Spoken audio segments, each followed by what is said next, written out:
Member Fong Lim. Mr Deputy Speaker, I had not planned on saying anything tonight in relation to this bill because, well, in the interest of efficiency as much as anything else, but I'm compelled to say a few things. But I begin by thanking my colleague, the member for Blaine.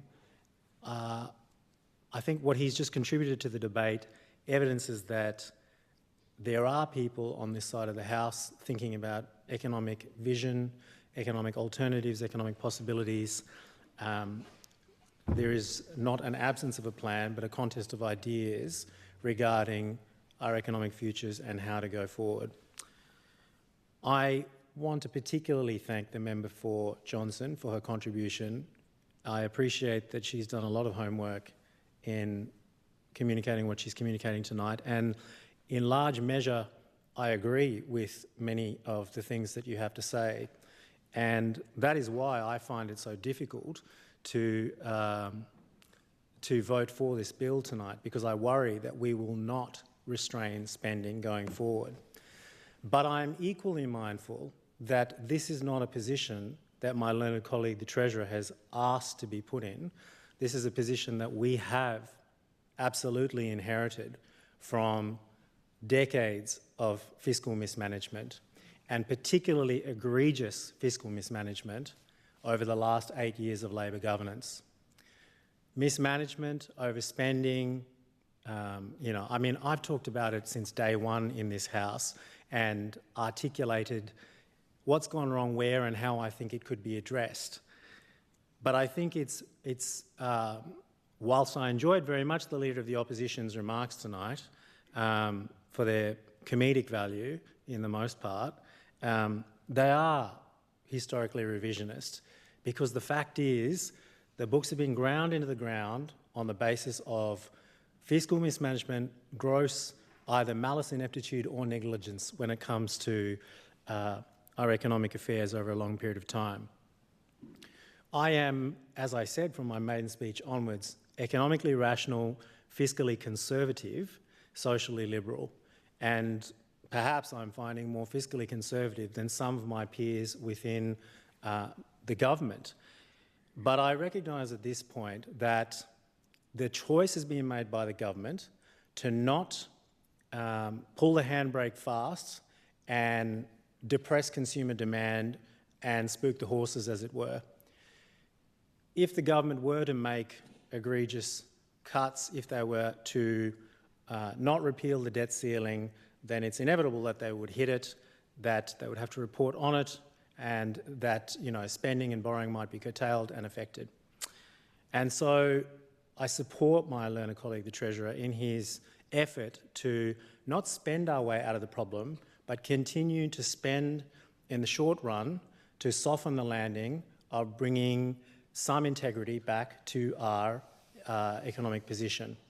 It is wholly unreasonable for us to be in the situation we're in now, where it's not half of our money that comes in revenue from the Commonwealth, it's more than 3/4 in fact. Half of it is just Commonwealth grants money, the rest of it is, half of it is GST money, the other quarter is essentially grants money in different forms. And we have to find ways, as I have said from day one, to not just spend money, but also to institutionally establish how to save it, how to stop the wastage of it, and how to make it. Now, the threads of that narrative and the plan for how to coordinate that agenda are starting to come together. And there's obviously clarity on this side of the House that improving our regulatory environment by essentially deregulating our environment quite aggressively, that's what we've done in this small space now, will hopefully facilitate private investment growth. That may or may not transpire. I certainly hope it does, because at the moment that is our singular strategy for making money in the short run, to the best of anybody's knowledge. Now, that's not the only way to run an economy, and I know that there are active conversations being had on this side in respect of all of that, but I think that we need to give the Treasurer a little bit more credit than we are giving him at the moment. They haven't spent 6 and 7 months getting across this only to come out and say, maybe we'll just keep spending and we'll spend our way out of the problem. There's more going on here than that. But I think it's important for us to call a spade, and along with some of the other discussions we're having in here where we need to be a little bit less floral and a little bit more, dry about the details of the discussion, it's important to understand in sum that the fiscal position we're in is entirely the consequence of, or fundamentally or predominantly the consequence of the rapid deterioration of our debt position over the last decade, I would say. On the issue of private investment, I noted the interjection by the member for Karama, dear, in relation to the contention by the member for Johnson that we would never be able to realise private investment in this place and that it would never be able to dig us out of a financial hole. That's not true. That's not true, unfortunately. Certainly not in my opinion. It will be very difficult, but it will not be impossible.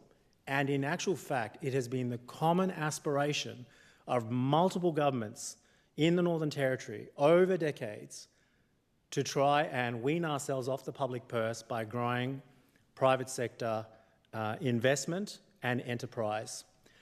Now, the reason that that's not happened is, well, the reasons for why that hasn't happened are innumerate, but we have to start somewhere with trying to entice and induce private investment back into this space. Because when we talk about the fact that the public and community sector is the largest contributor to the economy, that's absolutely true. But that's again indicative of the fact that we have 27,000 public servants in a place with 250,000 people and diminishing, and that is an unsustainable mix in its form in any case. So, it's necessary for us to create a regulatory environment that will allow for private investment. It's necessary for us to try and reintroduce confidence into the marketplace, and that is essentially what the government is trying to do.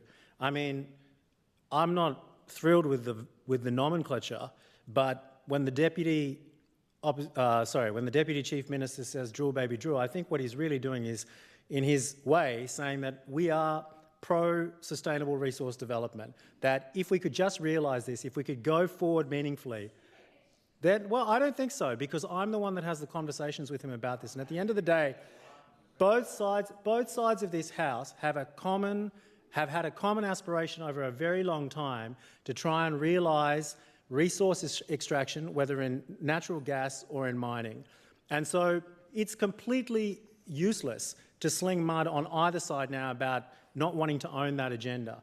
So at the end of the day, we have an abundance of sun, we have an abundance of gas, and it would be prudent for us to make best possible good use of both, whilst at the same time trying not to destroy our natural environment and our built environment, whilst trying to do what we all aspire to, which is to maintain territory lifestyle. I mean, the place isn't going to be worth a lick if we can't live in it anymore, and we all know that. In any case, I'm veering off topic, and I don't want to give a speech the likes of which the Leader of the Opposition did. I want to thank the member for Johnson for bringing some of the numbers into this debate. It would have been a tragedy to have this debate without some of the numbers. I want to thank the member for Blaine for bringing alternative economic vision to the debate, because it is important to understand what the difference is between vanity infrastructure spend on essentially things that are shadeless stage structures. I seldom point to that one, but it's obviously the one that we can all understand as a stranded asset and a bit of a waste of time. Enabling and essential infrastructure are what we need to concentrate our efforts on with our limited resources when it comes to trying to create multiplier effects in our economy at this stage. And again, the conversations are being had on a regular basis about where could we best realise growth. Where should we put our precious dollars? Now, as I said, I hadn't intended to speak on this, and so it's not like I'm armed with facts and figures for once. But I do want to say that there is an economic vision. I think that the strategy that we've employed broadly, that the Chief Minister announced this week, provides evidence of that.